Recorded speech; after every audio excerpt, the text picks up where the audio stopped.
جس نے نماز اس لیے پڑھی کہ لوگ دیکھیں، اس نے شرک کیا۔ روزہ اس لیے رکھا ومن صام یرائی، روزہ اس لیے رکھا کہ لوگ دیکھیں، فقد اشرکا، اس نے شرک کیا۔ تو اللہ فرمائیں گے مجھے ایسے روزے کی ضرورت نہیں ہے جو لوگوں کے لیے رکھا گیا۔ اللہ حسن بصری رحمۃ اللہ علیہ نے فرمایا جو شخص نیکی کی کوشش کرے اور اس کے بعد نیکی کی توفیق نہ ملے تو سمجھ لینا تمہیں گناہوں نے جکڑ رکھا ہے، ان سے توبہ کر لو، نیکی کی توفیق مل جائے گی۔ محترم سامعین، رمضان المبارک کا بابرکت مہینہ عن قریب آنے کو ہے۔ ہمیں اس کی تیاری بلکہ ہمیں اس کا انتظار کرنا چاہیے۔ رمضان المبارک کا مہینہ گویا ایک مہمان کی مانند ہے، جیسا مہمان کے آنے سے پہلے میزبان مہمان کا انتظار کرتا ہے، ہمیں بھی اسی طرح رمضان المبارک کو ایک مہمان سمجھ کر اس کا انتظار کرنا چاہیے، اس لیے کہ رمضان المبارک کا مہینہ ایک طویل انتظار کے بعد اللہ کی رحمتوں اور برکتوں کو برسانے والا مہینہ ہوتا ہے۔ اور پھر مہمان بھی ایسا، اگر کوئی مہمان آئے تو مہمان کے بھی درجات ہوتے ہیں۔ ایک مہمان وہ جس کو دروازے کے باہر سے ہی مل جل کر رخصت کر دیا جاتا ہے، ایک مہمان وہ کہ جس کو بلایا جاتا ہے، استقبال کیا جاتا ہے، پھر کھلایا پلایا جاتا ہے، بلکہ اس سے بھی بڑھ کر ایک مہمان وہ جو ایک طویل انتظار کے بعد آئے اور جس کے آنے کا ملاقات کا اشتیاق اور شوق بھی ہو، اور جو مہمان اپنے ساتھ بے شمار تحفے اور تحائف لے کر آ رہا ہو، اس مہمان کا کس قدر انتظار ہوتا ہے اور اس کے اکرام کی کس طرح تیاریاں کی جاتی ہیں، بالکل اسی طرح رمضان المبارک کی بھی ہمیں تیاری کرنی ہے۔ اور تیاری کیا ہے؟ رمضان المبارک سے پہلے شعبان کا مہینہ، یہ شعبان کا مہینہ گویا رمضان کا مقدمہ کہلاتا ہے۔ شعبان کا مہینہ یہ رمضان المبارک کا مقدمہ ہے، تو جو کام ہم نے رمضان میں کرنے کا سوچا ہے یا ہم سوچ رہے ہیں، ان سارے کاموں کو شعبان سے ہی بجا لانا شروع کر دے تاکہ رمضان المبارک کی تیاری شروع ہو جائے۔ ایک مرتبہ جناب رسول اللہ صلی اللہ علیہ وسلم نے فرمایا ما تستقبلون وماذا یستقبلکم، ما تستقبلون، تم کس چیز کا استقبال کر رہے ہو اور وہ کیا چیز ہے جو تمہارا استقبال کر رہی ہے۔ حضرت عمر فاروق رضی اللہ عنہ فرمانے لگے یا رسول اللہ، کوئی وحی اترنے والی ہے جس کے بارے میں آپ کہہ رہے ہیں کہ اس کا استقبال کرو، یا کوئی جنگ ہونے والی ہے جس کے بارے میں آپ یہ اشارہ دینا چاہتے ہیں کہ اس کی تیاری کرو؟ یا رسول اللہ کیا فرمانا چاہتے ہیں، کس چیز کا استقبال ہے؟ پیارے نبی صلی اللہ علیہ وسلم نے فرمایا کہ رمضان المبارک کا مہینہ عن قریب آنے کو ہے، مسلمان تو اس کا استقبال کرتا ہے۔ رمضان المبارک کا مہینہ عن قریب آنے کو ہے، مسلمان اس کا انتظار کرتا ہے۔ شہر رمضان، ایک روایت میں آپ علیہ السلام نے فرمایا رمضان المبارک کا مہینہ یغفر اللہ فی اول لیلۃ لکل اہل ہذہ القبلہ، شہر رمضان یغفر اللہ، رمضان المبارک کا مہینہ آنے والا ہے اور وہ اللہ کی رحمت، مغفرت اور بخشش کو لے کر آتا ہے، فی اول لیلۃ، پہلے ہی رات میں مسلمانوں کی بخشش کر دی جاتی ہے۔ پہلی ہی رات میں رمضان کے مسلمانوں کی بخشش، اللہ دروازے کھول دیتے ہیں، فتحت ابواب الجنہ، جنت کے دروازے کھول دیے جائے، وغلقت ابواب جہنم، جہنم کے دروازے بند کر دیے گئے، وسلسلت الشیاطین، شیطان کو بیڑیوں میں جکڑ کر ڈال دیا گیا۔ اب اللہ کی رحمت برس رہی ہے، پہلی ہی رات میں رحمت برسنے کی انتہا دیکھیں، پہلی ہی رات میں یغفر اللہ فی فی اول لیلۃ، پہلی رات میں اللہ اہل ایمان کی مغفرت اور بخشش فرما دیتے ہیں۔ حضرت ابو الفضل رحمۃ اللہ علیہ مشہور تابعی گزرے ہیں، فرماتے تھے ہم رمضان المبارک کے جو انوار اور برکات، جو اس کی انوار اور تجلیات قرآن حدیث میں دیکھتے ہیں، ہم ان کی وجہ سے 6 مہینے پہلے سے ہی رمضان کا انتظار شروع کر دیا۔ انوار و برکات تجلیات اتنی ہے، تابعی فرما رہے کہ ہم 6 مہینے پہلے سے رمضان کا انتظار کرتے، اور رمضان کے گزرنے کے بعد 6 مہینے تک ہم اللہ سے یہ دعا اور التجا کرتے، اے اللہ عبادات کو قبول فرما لیجئے اور لغزشوں کو معاف فرما دیجئے۔ اگر رمضان میں کوئی کوتاہی ہو گئی ہم سے، اے اللہ معاف فرما دیجئے، بڑا برکت والا مہینہ تھا، ہم اس کی قدر نہیں کر سکتے، اللہ معاف فرما۔ انتظار 6 مہینے پہلے سے انتظار کر رہے ہیں۔ حضرت یحییٰ بن کثیر رحمۃ اللہ علیہ بزرگ گزرے، وہ جب بھی رمضان کی آمد ہوتی اس دعا کا کثرت سے اہتمام فرماتے تھے، اللہم سلمنی لرمضان وسلم لی رمضان وتسلمہ منی متقبلا۔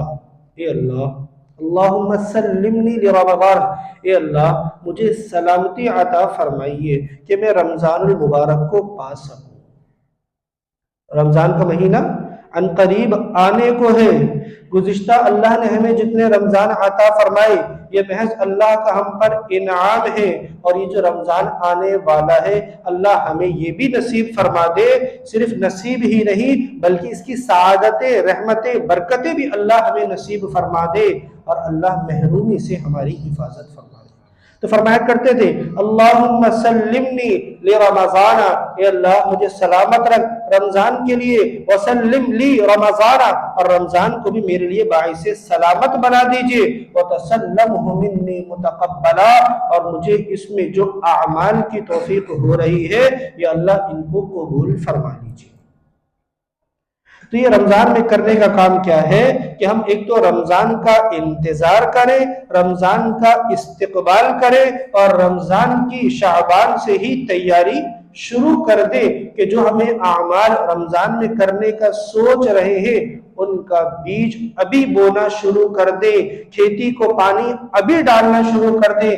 اگر ابھی بیج نہ بویا، ابھی کھیتی کو پانی نہ ڈالا تو رمضان میں پھر ہم فصل کاٹنے کے لیے تیار نہیں ہوں گے۔ رحمتیں جو برس رہی ہیں ان رحمتوں کو سمیٹنے کے لیے پھر میں اور آپ تیار نہیں ہوں گے، اس لیے تیاری ہم ابھی سے شروع کر دیں کہ اعمال کا اہتمام ابھی سے شروع کر دیں۔ نمبر 3، بازار سے اجتناب کریں۔ جو بھی ہماری ضروریات کی اشیاء ہیں ان کو ہم ابھی سے اپنی تیاری شروع کر دیں کہ رمضان سے پہلے کپڑے لینے ہیں تو وہ رمضان سے پہلے لے لیں، جوتے چپلے لینی ہیں تو وہ رمضان سے پہلے لے لیں۔ رمضان میں ہمارا رخ بازاروں کی طرف نہ ہو، رمضان میں ہمارا رخ بازاروں کی طرف نہ ہو، رمضان میں ہمارا رخ تو صرف مسجد کی طرف ہو۔ نماز میں رمضان میں ہمارا دل مسجد میں لگے، ہم اپنی ساری ضروریات سے رمضان سے پہلے فارغ ہیں، اب ہمیں اپنی ضروریات پوری کرنے کے لیے بازاروں کا رخ نہیں کرنا، اس لیے کہ رمضان اللہ کی رحمت برسنے کا مہینہ ہے، اور اللہ کے نبی فرماتے ہیں اللہ کو سب سے ناپسندیدہ جگہ وَأَبْغَضُ الْبِلَادِ إِلَى اللَّهِ أَسْوَاقُهَا، اللہ کو اس روئے زمین پر سب سے جگہ جو ناپسند ہے وہ بازار، مارکیٹ ہے، اور شاپنگ مال، شاپنگ سینٹر ہے۔ یہ جگہ اللہ کو روئے زمین کی ناپسندیدہ جگہ ہے۔ جس مہینے میں اللہ کی رحمت برس رہی ہو، اللہ کی برکتیں برس رہی ہو، ان مہینوں میں اپنا وقت ایسی جگہ پر گزارنا جو اللہ کو ناپسند ہے، تو ہم پر اللہ کی رحمت کیسے برسے؟ اللہ کو پسند کیا ہے؟ احب البلاد الی اللہ مساجدها، اللہ کے نبی نے فرما دیا اللہ کو پسندیدہ اس روئے زمین پر جو جگہ ہے وہ مساجد ہے۔ تو رمضان میں ہمارا تعلق مساجد کے ساتھ ہو، بازاروں کے ساتھ نہ ہو۔ ہم اپنی ضروریات زندگی، جو بھی ہماری ضرورت کی چیزیں ہیں ان کی تیاری ابھی سے شروع کر دیں۔ بال کٹانے ہیں تو رمضان سے پہلے کٹا لیں، رمضان کے بابرکت دنوں میں گھنٹہ گھنٹہ وہاں جا کر دکانوں پہ نہ بیٹھے رہیں، بلکہ کوشش کریں، اپنا ذہن بنائیں مجھے اپنی ضرورت کی کیا چیز ہے، میرے بچوں کی ضرورت کی کیا چیزیں، سوچ سوچ کر وہ ساری چیزیں اگر ابھی ہم پوری کریں گے تو گویا ہم ابھی یہ کام کرنا بھی رمضان کی تیاری میں شمار ہوگا کہ یہ رمضان کی تیاری شمار کر رہا ہے، رمضان کی تیاری کر رہا ہے۔ ابھی بازار جانا بھی یہ شمار نہیں ہوگا کہ اللہ کی ناپسندیدہ جگہ جا رہا ہے، سنت کے مطابق جائے، وہاں اپنی نظروں کی حفاظت کرے، تو یہ بازار جا کر خرید و فروخت کر کر آنا بھی یہ رمضان کی تیاری کے ضمن میں آ کر باعث اجر بن جائے گا۔ تو ایک کام تو یہ کرنا ہے کہ رمضان سے پہلے اپنی ضروریات کی جتنی بھی اشیاء ہیں ہم ان کی خرید و فروخت رمضان سے پہلے ہی کر لیں۔ نمبر 4، کوتاہیوں پر ندامت اور ان سے بچنے کا اہتمام۔ جو ہماری زندگی میں روزمرہ کے معاملات میں جو گناہ ہم سے صادر ہوتے ہیں، یہ گناہ اللہ کی رحمت کو روکنے کا سبب بن جاتے ہیں۔ اللہ کی نافرمانی اللہ کی رحمت کو روکنے کا سبب بن جاتی ہے۔ اس لیے اپنا محاسبہ کریں، اپنی صبح سے لے کر شام تک کی زندگی کو دیکھیں، اپنی رات کو دیکھیں، اپنی جلوت اور اپنی خلوت کو دیکھیں کہ ہماری تنہائی اور ہمارا اجتماعی پن یہ سب کیسا ہے، اس میں میری ذات سے کون کون سی اللہ کی نافرمانی ہو رہی ہے، اس سے اجتناب کرنے کی کوشش کریں۔ حضرت حسن بصری رحمۃ اللہ علیہ کے پاس ایک شخص آتے ہیں، فرمانے لگتے ہیں، یا ابا سعید، اے ابو سعید، میں راتیں میری بہت طویل ہیں، سردیوں کی راتیں بہت طویل ہیں، میں چاہتا یہ ہوں ان راتوں میں قیام کروں۔ اے ابو سعید، میں ان طویل راتوں میں قیام کرنا چاہتا ہوں لیکن میں قیام کر نہیں پاتا۔ حضرت حسن بصری رحمۃ اللہ علیہ نے فرمایا، جو شخص نیکی کی کوشش کرے اور اس کے بعد نیکی کی توفیق نہ ملے تو سمجھ لینا تمہیں گناہوں نے جکڑ رکھا ہے، ان سے توبہ کر لو، نیکی کی توفیق مل جائے گی۔ نیکی اللہ کی رحمت ہے اور اللہ کی لعنت اور رحمت یہ جمع نہیں ہو سکتی۔ تم اللہ کی ناپسندیدہ چیزوں سے اجتناب شروع کر دو، اللہ اپنی پسندیدہ چیزوں کی تمہیں رہنمائی دے دیں گے، توفیق دے دیں گے کہ تم اللہ کی پسندیدہ چیزیں کر سکو گے۔ تو ایک کام رمضان المبارک سے پہلے کہ کوتاہیوں سے پر ندامت اور ان سے بچنے کا مکمل اہتمام۔ یا ایھا الذین آمنوا توبوا الی اللہ توبۃ نصوحا، اے ایمان والو توبہ کرو، اور توبہ بھی اللہ کو ایسی چاہیے، توبہ بھی ایسی مطلوب ہے جس میں گناہوں پر مکمل ندامت، شرمندگی ہو اور آئندہ نہ کرنے کا مکمل عزم ہو کہ میں آئندہ یہ گناہ نہیں کروں۔ روزے کی فرضیت جب اللہ نے فرمائی ہے، یا ایھا الذین آمنوا کتب علیکم الصیام کما کتب علی الذین من قبلکم، اے اہل ایمان تم پر روزے فرض کیے گئے، کما کتب علی الذین من قبلکم جیسے کہ اللہ نے تم سے پہلے سابقہ امتوں پر بھی روزے فرض کیے تھے۔ سبب کیا تھا ان پر روزے فرض کرنے کا اور تم پر روزے فرض کرنے کا؟ لعلکم تتقون۔ سبب اللہ کیا بیان فرما رہے ہیں؟ لعلکم تتقون، تاکہ تم متقی بن جاؤ۔ یہ روزے کی فرضیت کا سبب ہے تاکہ ہم تقوی والے بن جائیں۔ تقوی کیا ہے؟ تقوی کوئی ایسی چیز نہیں ہے کہ ہم جائیں اور بازار سے خرید کے لے آئیں یا کسی کے پاس ملتا ہو اس سے لے لیں، کوئی متقی ہو اس سے بولے تھوڑا سا تقوی ہمارے ساتھ بھی شیئر کر دو۔ تقوی کیا ہے؟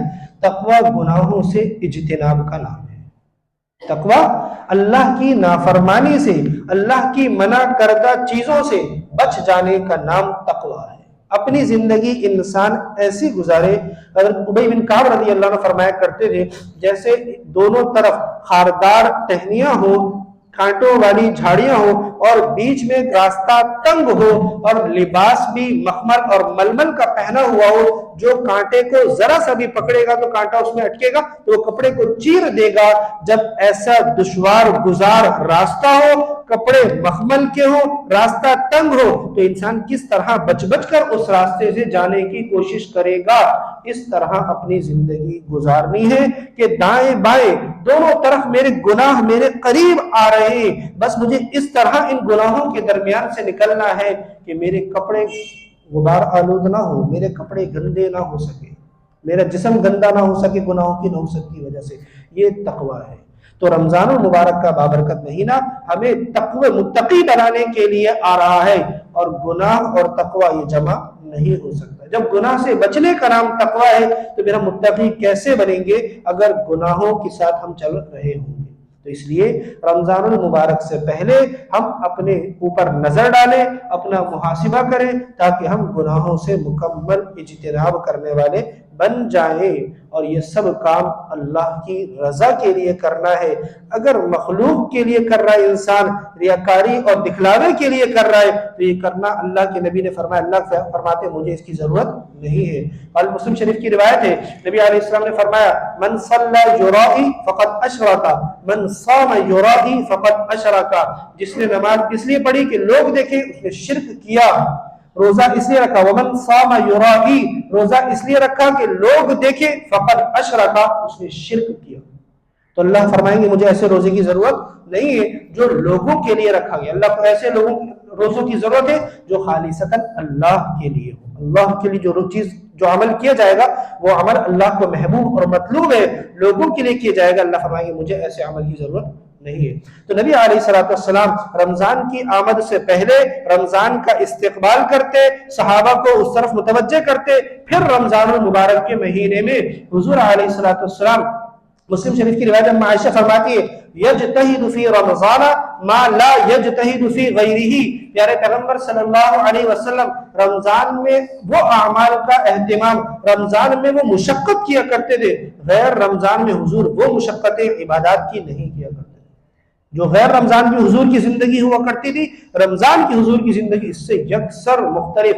کان رسول اللہ صلی اللہ علیہ وسلم اذا دخل رمضان، جو ہی رمضان داخل ہوتا، تغیر لونہ وکثرت صلاتہ وابتہل فی الدعاء، جو ہی رمضان المبارک کا بابرکت مہینہ داخل ہوتا، ہم عائشہ فرمانی حضور کے چہرے کا رنگ بدل جاتا، تغیر لونہ، چہرے کا رنگ بدل جاتا، وکثرت صلاتہ، نمازوں کا اہتمام، وابتہل فی الدعاء، دعاؤں کی مشغولیت۔ یہ حضور کا رمضان تھا۔ اذا دخل رمضان، جب رمضان المبارک کا مہینہ داخل ہوتا، شد مئزرہ، ہم عائشہ فرماتی حضور اپنا تہبند کس لیتے، ثم لم یأت فراشہ، حضور پوری رات بستر پہ تشریف نہ لاتے، حتی ینصرف، یہاں تک کہ رمضان المبارک کا مہینہ گزر جائے۔ تو یہ حضور علیہ السلام ہمارے لیے ایک رہنما، ایک ہمارے لیے عملی اعتبار سے حضور علیہ السلام مثال ہے، حضور نے کر بتلایا، اب ہمیں اسی طرح اپنی زندگی گزارنی ہے۔ خصوصیت سے 3 کام حضور علیہ السلام کے رمضان میں بہت زیادہ ہوا کرتے تھے۔ نمبر 1 عبادات، نماز اور تلاوت، ذکر اذکار، یہ حضور کی رمضان میں اس کا شمار بہت زیادہ بڑھ جاتا ہے۔ تو ہم بھی کوشش کریں اپنا تلاوت کا معمول، نوافل کا معمول، ذکر اذکار کا معمول یہ اپنا بڑھائیں۔ جتنا ابھی کر رہے ہیں، اگر نہیں بھی کر رہے تو ابھی سے عزم کریں کہ ہم یہ کام شروع کریں گے۔ تلاوت، ذکر اذکار اور نوافل جیسے تہجد ہے، اوابین ہے، چاشت اشراق ہے، ان تمام نمازوں کی ہم ابھی سے مزاج بنائیں اور عادت ڈالیں۔ نمبر 2 دعاؤں کا اہتمام، جو ہمارے پاس ہماری بہت زیادہ کمزوری ہے، دعائیں ہم سے نہیں ہوتی، ہم دعا نہیں کرتے، بس ہاتھ اٹھاتے ربنا آتنا فی الدنیا حسنہ وفی الآخرۃ حسنہ، یہ دعا نہیں ہے۔ یہ تو بس اللہ سے بس ایک دعا پڑھ لی گئی ہے، یہ دعا مانگی نہیں گئی ہے۔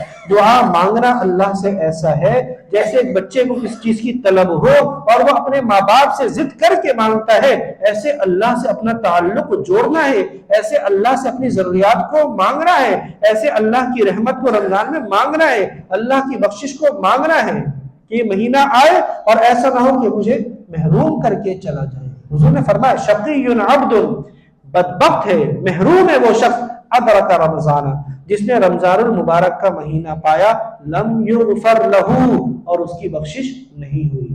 اگر ہماری رمضان سے پہلے کی زندگی اور رمضان کی زندگی ایک ہے تو پھر بڑے ہی افسوس کی اور بڑے ہی حسرت کی بات ہے، ایسا نہیں ہمارے لیے محرومی کا سبب بن جائے۔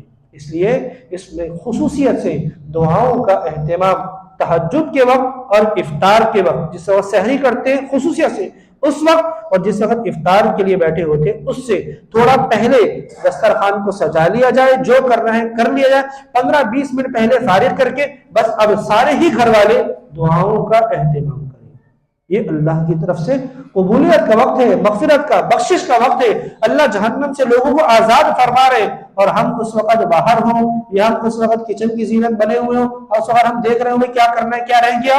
نہ نہ نہ، یہ سارے کام تو رمضان کے بعد بھی ہو جائیں گے، ابھی بقدر ضرورت افطاری کر لیں، یہ سارے کام تو بعد میں بھی ہو جائیں گے، لیکن یہ کہ ابھی مانگنا ہے، اللہ سے مانگنا ہے، اللہ کی رحمت کو اپنی طرف متوجہ کروانا ہے۔ تیسرا کام صدقہ، سخاوت۔ حضور علیہ السلام کی سخاوت اس مہینے میں بہت تیز، تیز ہوا سے بھی زیادہ ہی سخاوت حضور کی ہو جایا کرتی تھی۔ تو اس مہینے میں جتنی اللہ نے جس کو توفیق اور استطاعت نصیب فرمائی، جس کی جو طاقت ہے، اپنی طاقت کے حساب سے خوب خرچ کرنے کا اہتمام کرے۔ جس کی طاقت لاکھوں خرچ کرنے کی ہے وہ لاکھوں کرے، جس کی ہزاروں کی ہے وہ ہزاروں کرے، جس کی 100 کی ہے وہ 100 کرے، لیکن کوئی بھی اس مہینے میں رکے نہیں۔ 100 روپے کسی کے پاس تو ضروریات کے 50 روپے، تو باقی 50 روپے خرچ کر دے، جیسا جس کے پاس ہے وہ خرچ کر دے، لیکن کرے صرف اللہ کی رضا کے لیے، لوگوں کے لیے نہیں۔ لاکھ روپے بھی کرے اگر لوگوں کے لیے تو وہ تو پکڑ کا سبب ہے، جو کچھ بھی عمل کرے وہ صرف اور صرف اللہ کی رضا کے لیے کرے۔ تو جو اعمال حضور صلی اللہ علیہ وسلم ہمیں بتلائے ہیں یا سکھلائے ہیں، وہ تمام اعمال ہم رمضان سے پہلے ہی کرنے شروع کر دیں، تاکہ ہمارا رمضان بھی ایسا گزر جائے جیسا گزرنے کا حق ہے۔ یہ رمضان ہمیں اللہ کی بخشش، رحمت اور مغفرت دلانے والا تو بنے، اللہ کی محرومی دلانے والا نہ بنے۔ اللہ ہم سب کو عمل کی توفیق نصیب فرمائے۔ وآخر دعوانا ان الحمد للہ رب العالمین۔